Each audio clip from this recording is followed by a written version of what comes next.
117, 117.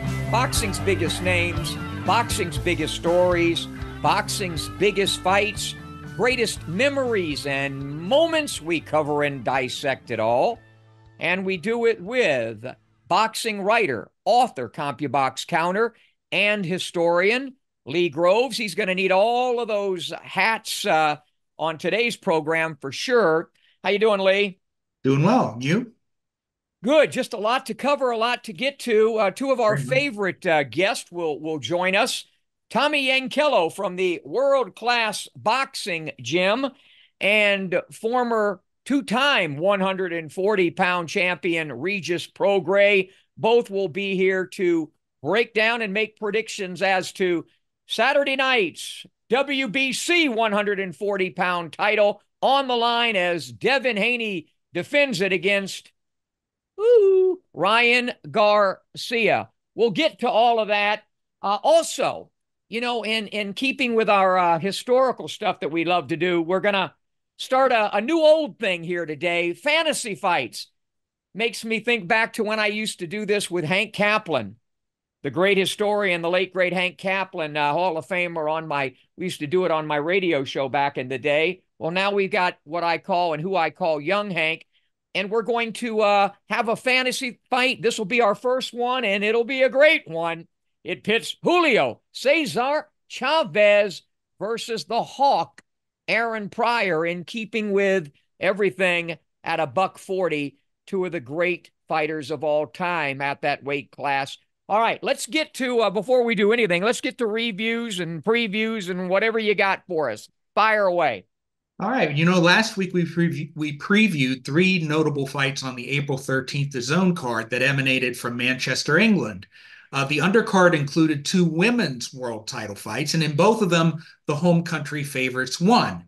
Warrington, England's Rhiannon Dixon captured the vacant WBO lightweight title with a 10-round unanimous decision against Argentina's Karen Carabajal, while Ellie Scottney of London became a unified champion at 122 with a 10-round unanimous decision against France's Ségolène Lefebvre. Scottney is now the IBF and WBO champion, and promoter Eddie Hearn said that his mission is to produce an undisputed titleist at 122, meaning that he will want to line up fights against Mexicans Erica Cruz, who holds the WBA title, and Yamaleth Mercado, who is the WBC champion. Should be some good matches there.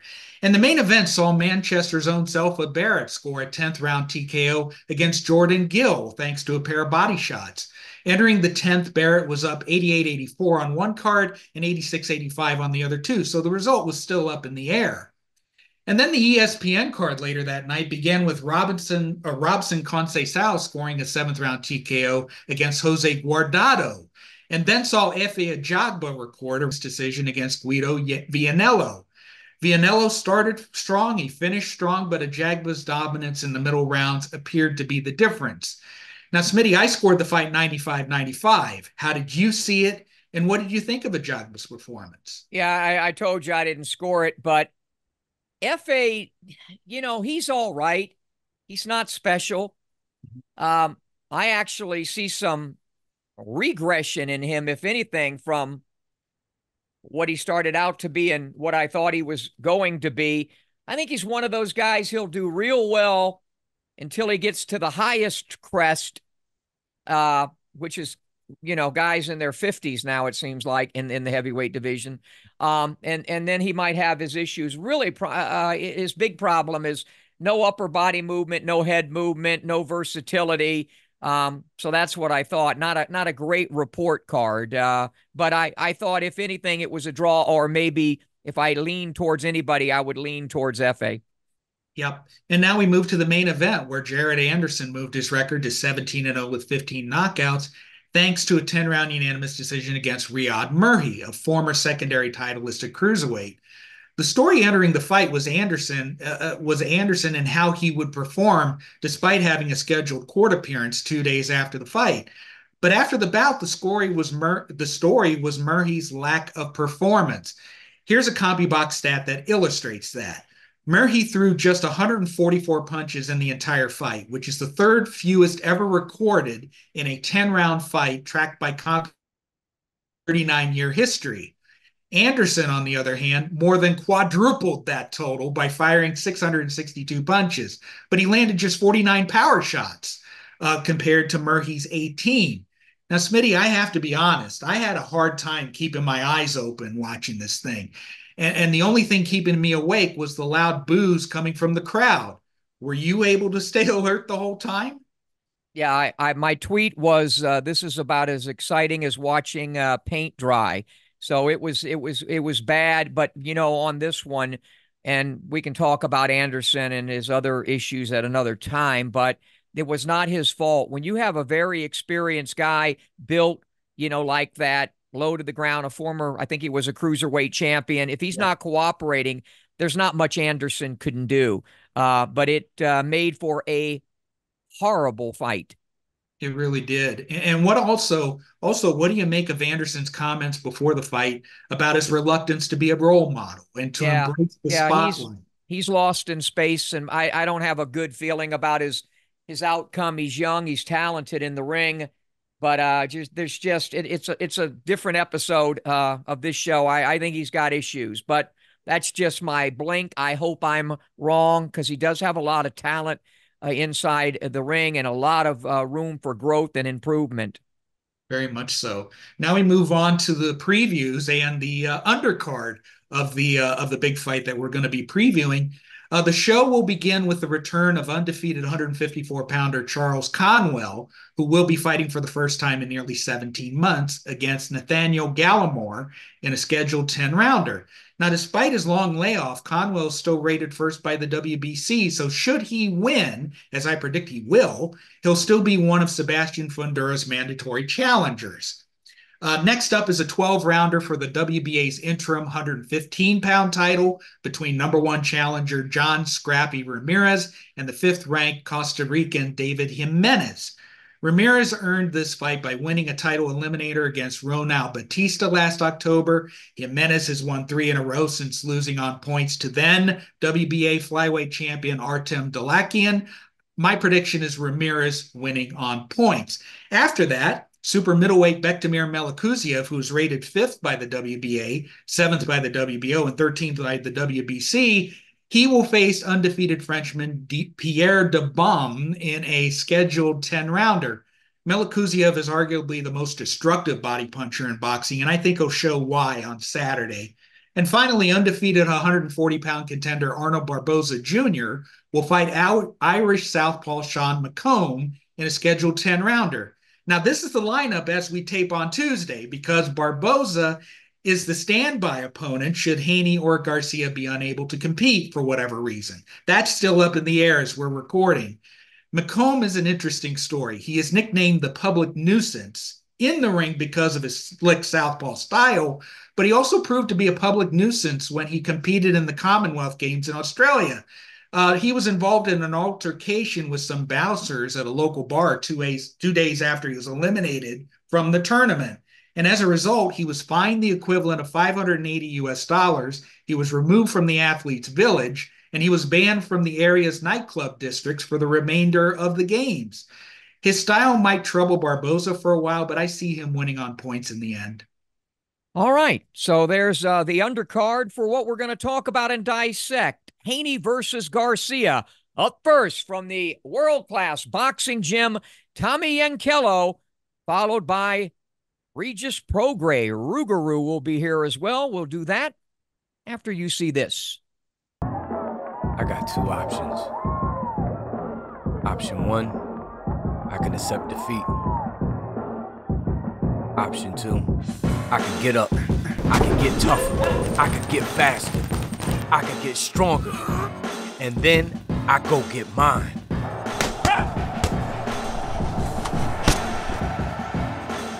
I made my choice. Have you made yours?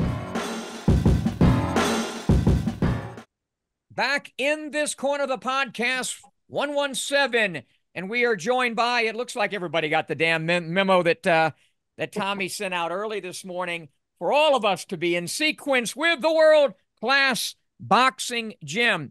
And speaking of being in sequence, if you watch Tommy's work, it is, and I've been covering this sport a long time, his attention to detail when he works with his fighters, with his students, is amazing. And he's brought the same kind of attention here on In This Corner when we break down these big fights. I think also, Lee, Tommy's undefeated or unbeaten or unblemished. Every pick he's made has been correct. We're all in the wrong business. We should bring Tommy out here to Vegas, put some big money on all of these fights, and we won't have to work anymore, perhaps. But anyway, welcome, Tommy. How you doing? Great. How are you guys?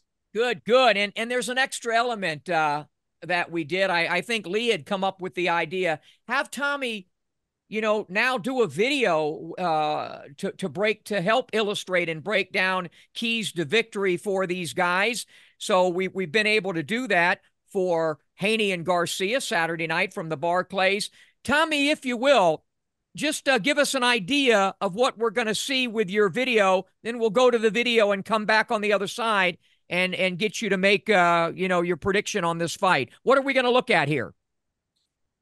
Well, what I did there is I watched film of both guys, and I came up with a few little things that I think that they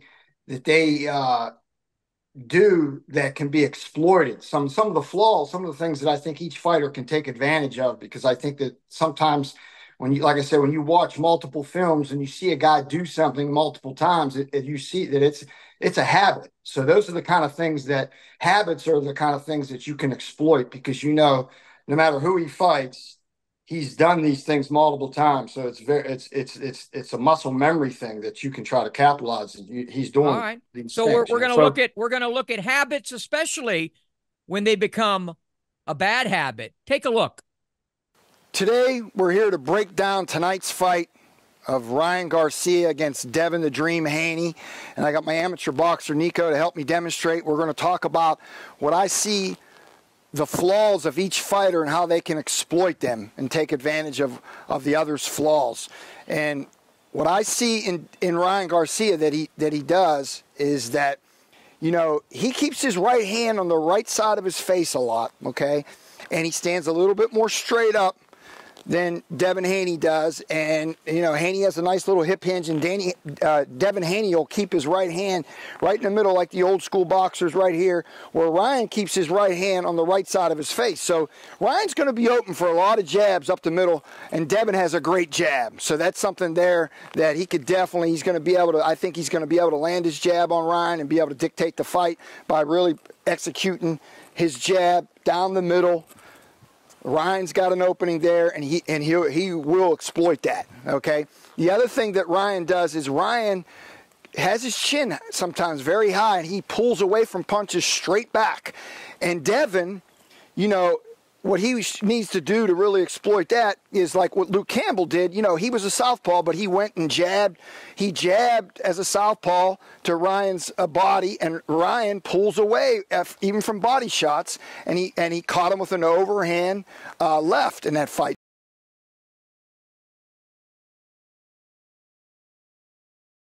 So, for Devin, what Devin can do a lot of times is feint, a lot of feints, and go see that's what he does right there is what Ryan Garcia a lot of times does when a guy tries to go to his body with the jab or feints to the body. So he can use the feint to the body and a left hook over the top, like the great Roy Jones, jab you up, jab you down, jab you up, feint you down low, and come over the top. And what he does is, like I said, Ryan will pull back like that. So a good jab to the body or a good feint and come back with the hook for Devin is a really good thing that he can do as well to exploit Ryan pulling his chin up in the air like that.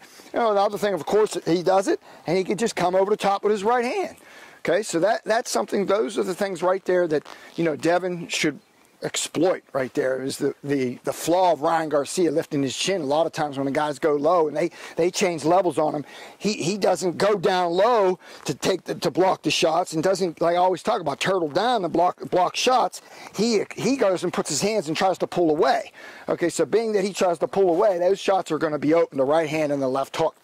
Now, I'm going to be Ryan and he's going to be Devin, and one of the things that I see with Devin is that he always keeps that left hand in that position. I mean, sometimes he'll change it up, but a lot of times he'll keep that in there, in my opinion, sometimes he doesn't give a guy a different look enough, and he keeps it there a lot of times, and he lets the shoulder be a target, and he's always bringing the jab back down there. Okay, so you a lot of times when a guy throws a jab and he throws the jab and he keeps on bringing it back down there, okay, you can time that. You can start to see the pattern. It goes once, it goes twice, it goes 3 times. So like if he throws a jab at me once and he drops it there twice, and I could just follow it back. Okay, so he does it again. He goes once, goes twice, and I say, wow, he keeps bringing it down there. So the 3rd time, I'm coming with the right hand. I'm following that jab back. When he goes there and he brings it back, I'm following it back. Okay, and the other thing that I see that Devin does, and he got caught in the Jorge Linares fight from doing it, is that, you know, you see Floyd Mayweather and you see James Toney and these guys that use the shoulder roll, and they really tip themselves and really make sure their right shoulder is way lower than their left, and they lift. Okay, they tip and they squeeze that shoulder into their chin. A lot of times Devin has a little gap in there. See, he doesn't do what Nico's doing right there. He doesn't squeeze it in there tight. See, he doesn't squeeze it in. He doesn't do that. A lot of times he'll roll with the shoulder and he has a little gap there. Okay, so there's a pathway there for the right hand. Okay, so another thing, because he's got that shoulder there, okay, what Oscar De La Hoya was very successful in the Floyd Mayweather fight was jabbing to the shoulder, and like I said, you can get that. You're using that shoulder, and you can open it up to hit him with the right hand. You keep opening them up. And also you pin that hand. You're pinning that arm so he can't throw the jab. You got to jab him to the crease of the elbow. You can jab the shoulder to open up the right hand.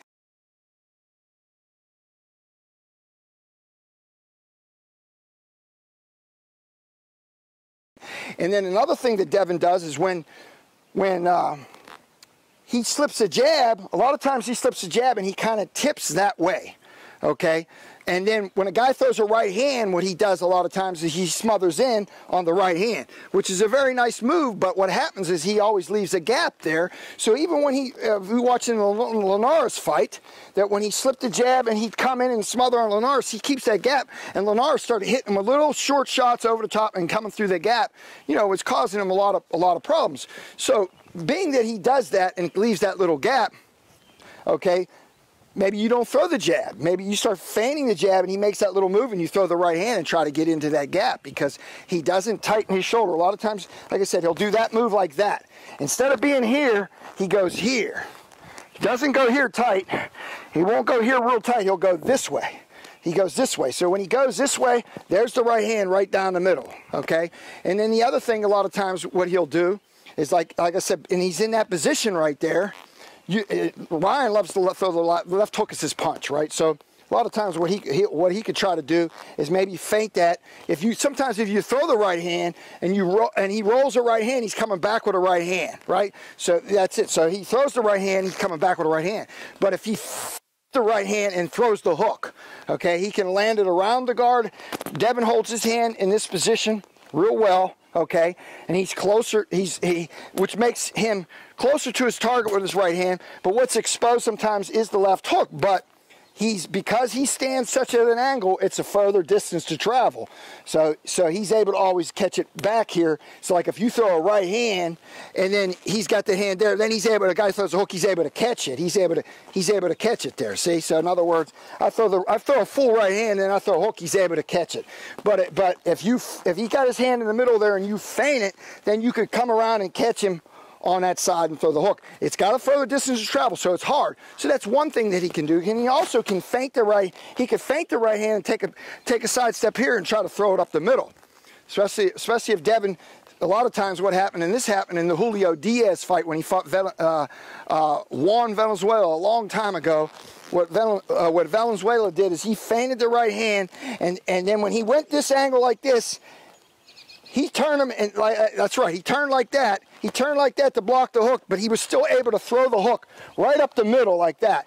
So that's a move that, you know, Ryan could use it. If he understands that, that's something that he could do to try to land that hook on his favorite punch on Devin Haney.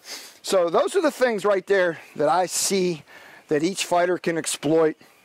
And, you know, I think it's going to be an interesting fight. And I will give my prediction on the show and you guys can watch that prediction. That was fantastic stuff. Lee, what did you take out of that? Well, one of the things that I noticed was that a lot of the prescriptions for Garcia involves his right hand, not his bread and butter hook. You think he can pull that off, Tommy? Well, I think I think that if you saw the one thing that I talked about, how he can feint the right hand and try to come back with the hook. I think that I think Linares kind of showed you that there's that gap that I talked about with Haney, and he threw a lot of, he hurt Haney through the right hand down the middle. Through that gap, it's really not down the middle. It's over the top of his shoulder, or like in between his shoulder and his chin, because he has a little gap there. So I think that Devin's pretty good at nullifying and neutralizing that hook. So I think it's going to take for Garcia to be a little bit more well-rounded in this fight, and do things that because I think. And I think Devin knows that his hook is the bread and butter. So, it's going to have to be a little bit of a shock for him to try to either feint the right hand to set up the hook or land the right hand. But, yeah, I think it's a difficult task. Yeah, and you know what? But I got to tell you something. From my observation over the past month, with the 16,000 tweets and Instagram and TikToks that he's put out, I've been told that Garcia's been using his right hand to do all the playful stuff on the phone, which is absolutely insane to me. If he wins this fight, I might have to sail off to Alaska or I don't know if you sail to Alaska, but I guess you could go on a cruise to Alaska. What do you make of what I call the insanity of this kid? And I don't mean, I hate to say it because I think it is a serious problem. I've said for months he's out where the buses don't run. Have you ever seen a fighter pay this much attention to social media when he's got the biggest quest of his career right in front of him? No. I mean, this is the new era, though, the social media era. But yeah, he's the king of it, right? He's got so many followers and everything. But no, I haven't seen that. That's something definitely. I'm old school, so that's totally new to me, the way he is with that. But I just feel like we know that he took a sabbatical and a layoff from boxing before, and they said it was from mental health issues, right? I feel like he's breaking down under the pressure. I mean, this is big pressure. He lost to Javonta, so now he's got another big fight here. I think there's a lot of pressure, and I think that, pressure brings out a lot of things. It brings out a lot of demons. Tommy, I'm old school too, and since you're on, I'm going to have you to put your training hat on. I still believe. And I know training techniques have changed and there's strength and conditioning coaches. I still have my belief running and sparring, but I also think what goes on up here, solitude of a fighter. That's why I always thought boxing is such a lonely sport. You get with your team. Sometimes you even, and I'm not saying it's required, you get away from your family, your wife, or abstain from sex. There's different schools of thought. But the one thing that's a guarantee, this is fighting. And the focus, in my opinion, is paramount, that you're focused, and you can't be focused with all the distractions.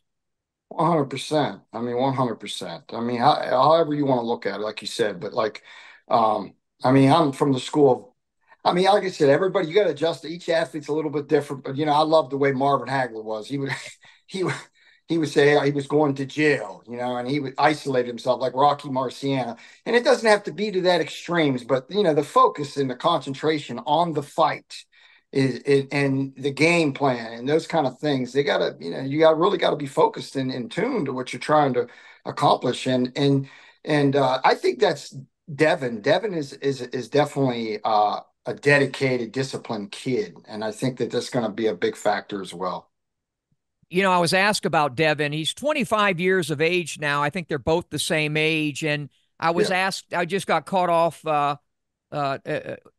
guard a little bit. I'm never really caught off guard, but I was at Hilton the other day doing my speaking, and one of the two of the people actually said, how do you compare him to when Sugar Ray Leonard was 25? And I looked, when Ray Leonard was 25, he was in his first fight with the hitman, Tommy Hearns. And this might upset some of the Haney people or Devin, but I think Devin's excellent, but I think he's manufactured excellent, whereas Sugar Ray Leonard was born excellent. Do you agree with that? Yeah, for sure. For sure. I think that Devin has been like, and his dad has taken him everywhere. He's been like almost musical trainers. He works with this guy, works with that guy, works with this, works with that.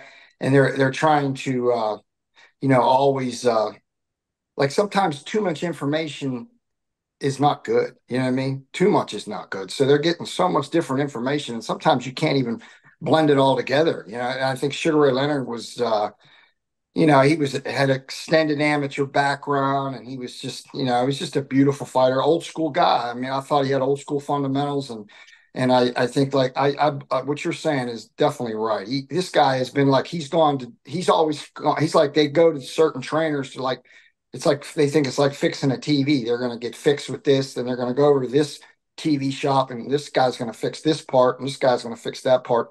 And I'm just, Yeah. All right. So lead to a couple of questions, and then you can take us into Tommy's prediction. Well, have you ever had any fighters who acted out to the degree of Ryan Garcia? And if you had, what did you do about it?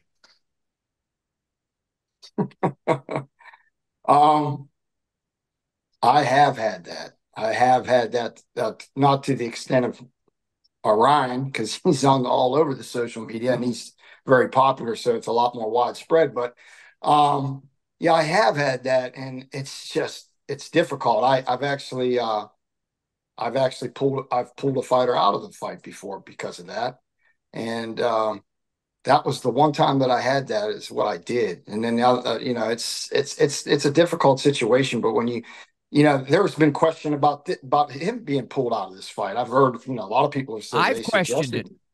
Yeah, so yeah, I actually have been in a situation and actually have pulled a kid out of a fight because I just seen that he was kind of unraveling. Yeah, that's a difficult situation.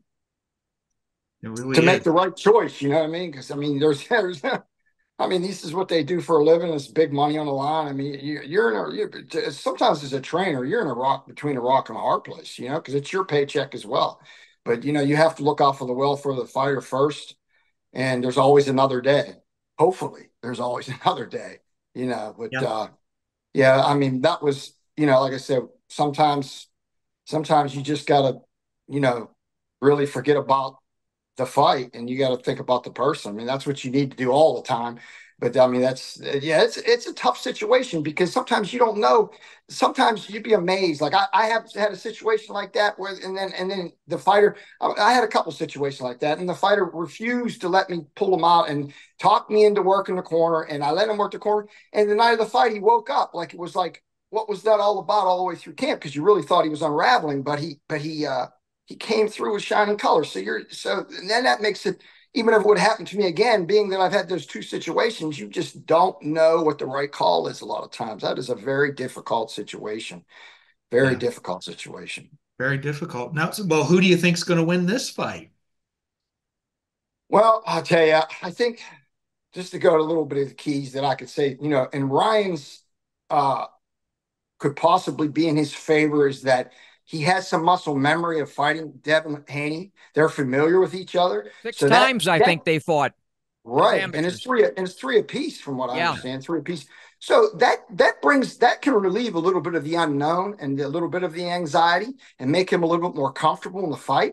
So that's what I'm saying. Maybe he gets in this fight and maybe all this we've seen is, he's able to snap out of it. And, everybody's nervous before a fight. Some guys just rise to the occasion. One thing about him is that he likes to be aggressive even when he's hurt, like when he was hurt against Luke Campbell and against Javonta, he did the same thing. Even when he was hurt, he went back after him, and of course, he got stopped because of it. But there could be some conventional wisdom to think that, like, because Devin's not a big puncher, that if Garcia does the same thing, being aggressive towards Haney, which I think is what he needs to do, he needs to be aggressive in this fight. that because Haney doesn't hit so hard, that maybe he can catch Devin like he wasn't able to catch, because he caught Gervonta and hurt him, but he was able to get caught with a big shot and get stopped. But maybe Haney doesn't hit as hard, and he's able to turn this into a little bit of a street fight. So, you know, a little bit of a war, and maybe he's able to catch him because he's got more power. But I feel that Devin was having a little bit of trouble at 35 because I think his legs weren't there, which took away from a little bit of his power. If you saw him in his last fight against Regis, he looked like a much more powerful fighter, a lot more grounded, and just a stronger guy at 140 than he was at 135. So I think that he, you know, power is one thing to be able to knock a guy out, and power enough to get a guy's respect is the key. Yeah. And I think he's got enough power to get the respect of Garcia.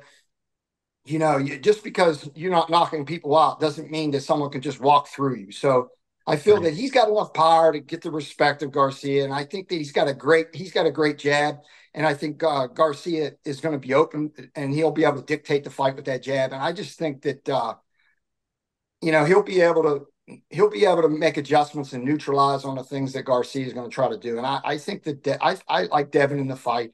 I like him by, you know, a unanimous decision, or maybe maybe something would happen late where even Garcia will like quit on the stool or has a late stoppage where he breaks down from frustration, and all these things that we're talking about do come to fruition, and he just can't handle it. And he, you know, either gets hit with some, and I don't know if Devin has enough power, like I said, to stop him, but enough to respect and maybe accumulation to make him TKO or just, you know, forfeit the dang thing on the stool, maybe even. But I like that scenario, those two scenarios. I would say probably if I had to choose one, I think just being that Garcia's fought him 3 times, he's got some comfortability of being in there with Devin, that maybe he does get through this fight and he fights his best fight because of the familiarity of the two. And I would say I like Devin by unanimous decision. That would be my first choice. Yeah, you know, and thanks. We appreciate you putting together that video. In fact, now we're going to put you under the real spotlight to do it for Canelo Munguia and Fury and Usyk, and the one I think all 3 of us are looking forward to the most, and that's Beterbiev and Bivol in June. By the way, if Ryan does quit on his stool, I was told that he's going to have a phone right nearby so he can immediately start tweeting or texting or whatever the hell he does. Unbelievable. Tommy Yankello from the world-class boxing gym. Thanks, Tommy. Thank you, guys. Appreciate it. All right, we'll take a little break, come back with former 2-time 140-pound champion Devin Haney's last fight. Regis Prograis, Rougarou, joins us right after this. I got 2 options. Option 1, I can accept defeat. Option 2, I can get up, I can get tougher, I can get faster, I can get stronger, and then I go get mine.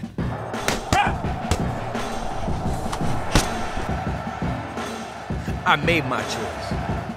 Have you made yours? Back on In This Corner of the Podcast 117, and great to have back with us former 2-time champion at $140 Rougarou, Regis Prograis, who you never know where he is. He could be in the Caribbean, he could be in Brazil, of course he could be in New Orleans or Houston, but I think now you're actually somewhere close to Smitty in Vegas, right? Yes, I'm in Vegas right now. Yeah. Are you in training? I'm not in training camp, but I am training right now. Yes, that's what I'm doing. I'm just out here training, just getting a different type of scenery and just trying some different things out. Training with different partners out here, and it's good. Everything is going like super smooth right now. I like it. I really do like it. Awesome.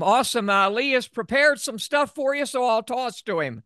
The last time we saw you, you were preparing to defend your title against Devin Haney. You know, the fight's over. He's the new champion.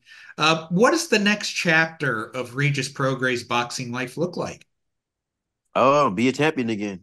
Yeah, just go be a champion again. I'm still hungry for it. That's why I'm kind of I want to find different information and just for me better myself. So that's why I'm out here in Vegas. I'm working with different people, working with different coaches and stuff, and just to be better. So yeah, I do want to be champion again. Do you have any fights on the horizon? Has there been any talks about who you'll fight next? Well, no talks about who I'll fight next, but they say I'll probably fight in like maybe around July. And it'll be at 140? Yeah, 140. Cool.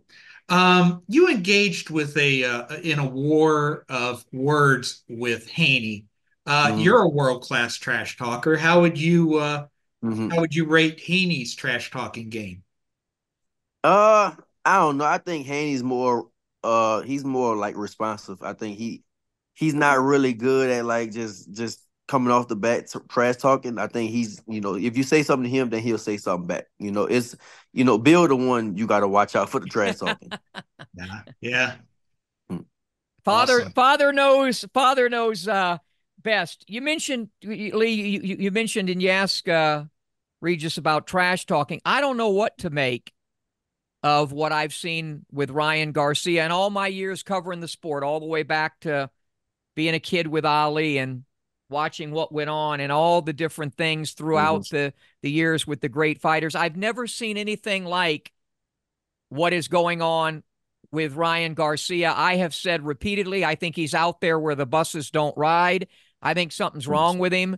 But I know you cover social media. You're on social media. You're Mm. pretty damn skilled at it. Can you tell me what a younger guy and a former two-time champion thinks of what he's doing? Man, honestly, I I don't know either. I mean, I think that he knows how to get attention. He has what, over 5 million followers on Instagram. He has a big following on YouTube. So he does know how to get attention. But I feel like at the same time, something is going on mentally with him. But he still, I think some of the stuff is a game. I think some of the stuff with him is a game, but I think that some stuff, it's a little off. It's something a little off with him too. But he does know how to get. He's like a Jake Paul. He's in that kind of that same world to where he knows how to. He does know how to get attention from the people, from the fans. So, but like I said, it's just, I think it's something else going on too. Devin Haney, I think even maybe surprised you a little bit. I think you made comments he was a little bit better than you thought he was going to be. What does he Mhm. do best in there? You again a former two-time champion. You're looking to Mhm. get there again. What does Haney do best? He's just all around skillful. That's the thing. He's all around skillful. And people talk about his power. He doesn't really have power like that. He's not strong. He doesn't punch strong, but his body's physically strong, basically. I mean, you know how people are. I mean, they had people like that, like Timothy Bradley was like that. He wasn't a big puncher, but physically he was strong. So Yeah, when I was in a clinch with Haney, you can feel physically, he was strong, but punches wise, he wasn't. But he just did everything kind of technical. That's from what I understood from it. Yeah, on our last segment with Tommy, I mentioned that I was asked by some people because they wanted me to compare him. He's 25 to my friend Sugar Ray Leonard when he was 25, who was fighting Tommy Hearns, and I said that from what my eyes and my experience tell me that Ray Leonard was born a great fighter. I think Devin is sort of, and I'm not taking away, but I think he's sort of manufactured Yeah, great. You agree with that, right. or Yeah, I think so. I mean, for me, man, I can't even fathom putting Devin Haney above Sugar Ray Leonard. Like it's no way. It's no. I mean, for me, you talking about, I can't even put Floyd over Sugar Ray Leonard. I right, mean, yes, right. I think it'll be a good fight. I think if they would have fought in their primes, I think that would have been a hell of a fight. It would have been a real good fight. But I can't put Floyd over him, and I can't put him over Floyd. But you talk about Devin Haney, I don't think that. Nah, I definitely don't think that you could put Devin Haney not even on the same level as Not even in the Ray same Leonard. area code. So we'll get to your prediction. What will happen? First off, you do think we'll have a fight Saturday, right? Garcia is going to show up, we think. If Oh he man, I hope does, so. Yeah, I if think he so. does, who wins and why and how? I have Devin. I definitely think Devin is the better fighter. He has a deeper resume. He has a better resume. I go all the way Devin Haney. But I won't be surprised if Ryan lands some good shots. But I still think Devin should be able to recover, and I feel like Devin. I would say, well, I say unanimous decision, but I won't be surprised if he stops him late in the fight. Yeah, good call there. Hopefully we'll be able to get you on. We always have you on when Tommy's on. We've got Canelo and Munguia. We've got Usyk and Fury. We've got Bivol and Beterbiev. That's the one I'm looking forward to the most, June the 1st. Listen, enjoy your time out here in Vegas. I hope somehow I run into you this week if we get an opportunity to. But yeah, come to the always gym. great Come seeing to the you. gym. I'm at the gym. Just come pull up at the gym. Okay, I'll do it. I'll text you the name of the gym. Okay, cool. Awesome. Thanks for joining us. All right, man. Thank y'all. There he is, Rougarou, the former two-time champion at $140. And now, as he disappears into the sunset here in Vegas, there is a lot of sun out there too. Let's talk about our predictions, and you're up first. Haney-Garcia. So, I don't know if Garcia's online antics are for show or if they're for real, but I do know that Haney is a much superior technical fighter. He's much more disciplined inside and outside the ring, and that his motivations, I think, are in the right place. It's to build the best legacy that he can instead of getting the most followers on social media. We don't know where Ryan Garcia's motivations lie, but here's something to ponder. Haney is 3 months younger than Garcia. They're both 25. Yet Haney has fought 96 rounds in widely recognized world title fights compared to Garcia's 0. And he's 7-0 against widely recognized world champions, while Garcia is 0-1. And that was a knockout loss. Yeah, Garcia's left hook will pose a big threat, especially early, but Haney is an excellent defensive fighter. He will give that hook the proper respect. My official prediction is Haney on points, but given Garcia's mental fragility, I can see a scenario in which he'll snap and try to find a way out, either by corner retirement or by getting himself disqualified. A knockout loss would be particularly devastating to Garcia, not just as a boxer, but as a social media presence. After all, as President John F. Kennedy said, victory has 1,000 fathers, but defeat is an orphan. Wow. We always, you and I always joke about how much we think alike and predict alike. And you summarized it better than I could, because I what I'd like to say. Yeah. And I've said some of it. I think Devin Haney is a good representation for what is boxing today in a good way.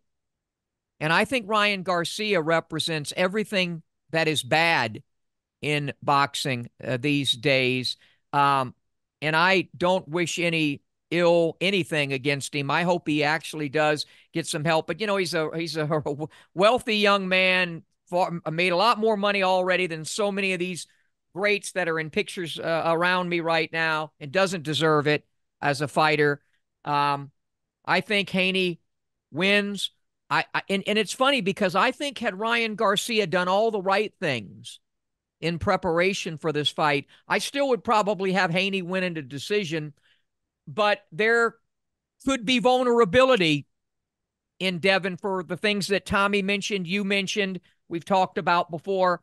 Having said that, he's, too out there, and I like Devin Haney to win sometime around the 9th or 10th round with some type of a stoppage. I know the conventional wisdom, because he's not a big puncher, will be a unanimous decision. That's probably the safest pick, but this guy's so out there and he's so fragile. And we saw what he did against Tank, and that was not a body shot that kept him down. That was a decision to stay down. I wouldn't be surprised if we see it again in this fight. So Devin Haney, no doubt, wins the fight. All right. These guys are fighting at $140, and in our memories and moments, we're going to talk about two of the greatest of all times at $140. The great Mexican warrior Julio Cesar Chavez against the Hawk. It's Hawk time with Aaron Pryor. We'll match them up, pit them up. Fantasy boxing, it's Chavez and Pryor right after this. I got two options. Option one, I can accept defeat. Option two, I can get up. I can get tougher. I can get faster. I can get stronger. And then I go get mine.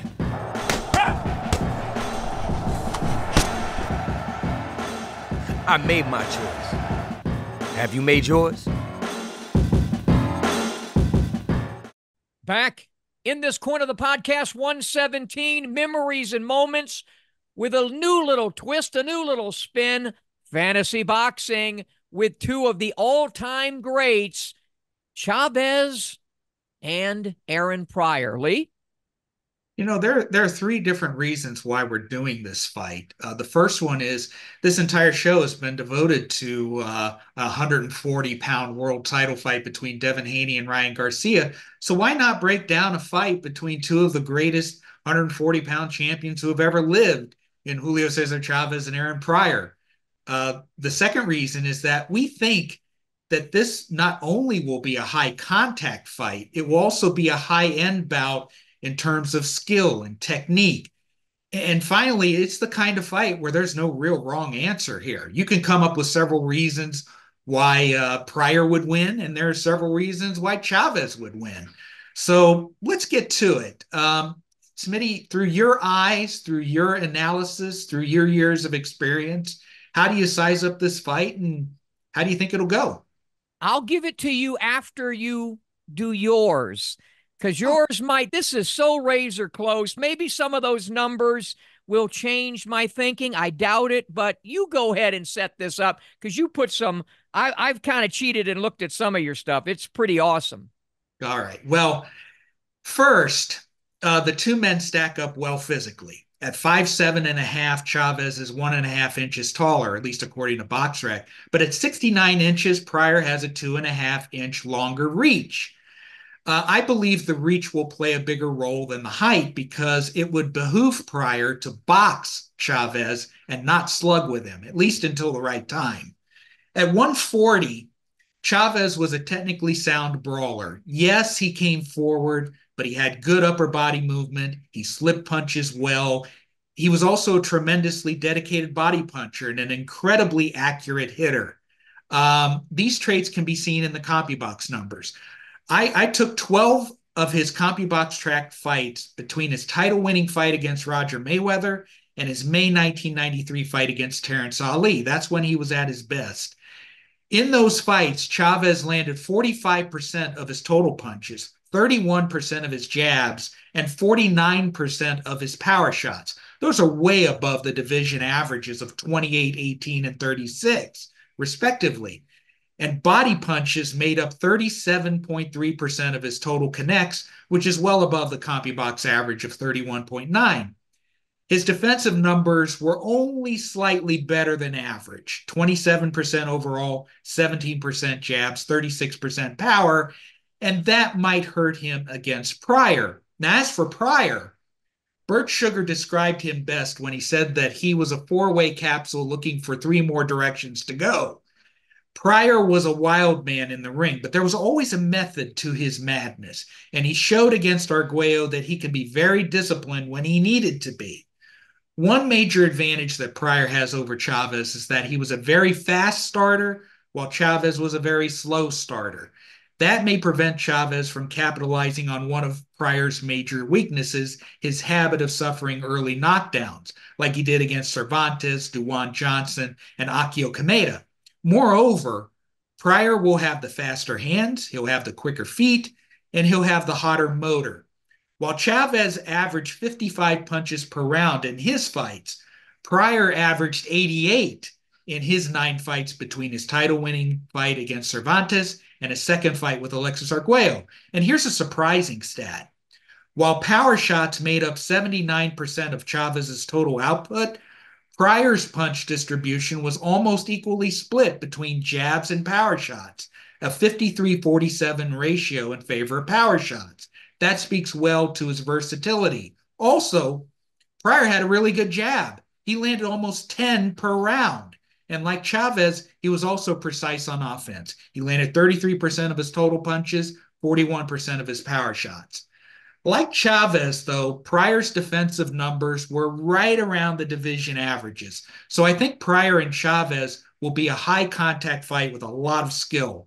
My pick, Chavez's best chance would be to weather the early storm, score an early knockdown if he can, wear him down with body punches, and score a later round TKO. But I believe that if Pryor adopts a similar fight plan to the one he used in the first Arguello fight, and I think if he had Emmanuel Stewart in the corner, he would advise him to fight that way. I think that Pryor's superior speed, his inhuman stamina, and his incredible work rate will get the best of Chavez and earn him a unanimous decision victory.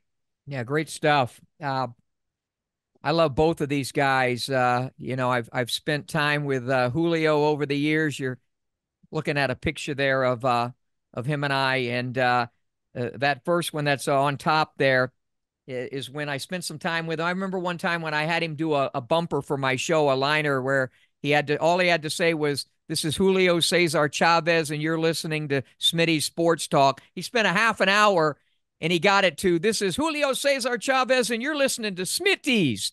I said, and he wanted to do it. I said, forget about, got it. I loved it. Julio he's an all-time great. I'm sure amongst the Mexicans, he's considered number one by most of them. Yes. And as for Aaron Pryor, the Hawk, I had so many great experiences with him. We shot an entire show in boxing's title town, Canastota, a sit-down interview and an in-ring, and he was one of the most popular figures in Canastota, ranking right up there with Carmen Basilio and Jake LaMotta with the fans. They loved him there in Canastota. I think the reason why and I think, by the way, folks, if these guys fought 3 times, it could be 1-1-1. Chavez wins one, Pryor wins one, one's a draw. But in this one, if they're at their best, I'm going to go with the guy who had the most versatility, the guy who had more ways to win, the guy who could do it inside, outside, left and right and over and under, and that is the Hawk Aaron Pryor. I think he has just too many dimensions, and if he's at his best, and it wouldn't surprise me if he got knocked down. By the way, he had a bad habit that Ryan Garcia has. Pryor also stuck that chin up in the air too much, kind of like Naseem Hamed. By the way, the reason they both got away with it and didn't get knocked out was because when they were pulling it, they usually weren't flat. Their feet weren't planted, and thus that took away from the impact of those shots they were getting hit with, which is why when they both got knocked down, I don't know how many times Pryor went down or Hamed, but they always were able to get up. That's just something extra. Pryor wins it by unanimous decision. If it's 15, he wins a 15. If it's 12, he wins a 12. But boy, would that be a great fight. And we got to keep doing these, my friend, because they're a lot of fun. Yeah. I'm sure the audience, and we hope that who would win? Tell Ali on his Twitter or his Facebook, or you can tell me on my Twitter, my Facebook, my Instagram, or you could go on to Ryan Garcia's and tell him to get off of there and talk about this. Maybe that would help him somewhat. But anyway, we want to thank Tommy Yankello and Rougarou, Regis Prograis, for joining us. It seems like we're all of the same mindset that it will be Devin Haney victorious tomorrow night at the Barclays against Ryan Garcia. God willing, they both get out of there unscathed. And next week on the program, I'm looking forward to some time with not Casper the Friendly Ghost, but Frank Martin, the Ghost, who is, I guess, nearly scheduled. Maybe by the time we have him on, it'll be a done deal. He's going to be taking on Gervonta Davis, right? Is that fight signed yet? I haven't seen anything officially announced, but there's strong indications that that's the fight. And it'll be on the undercard of I'm not sure. I mean, I think that one date I heard was June 15th, another was June 22nd. Could be in concert with a David Benavidez Fight. We just Yeah. don't know. Well, we'll find out from the ghost. Yes. If he finds his way in here with us next week. Anyway, enjoy the fights, everybody. So long.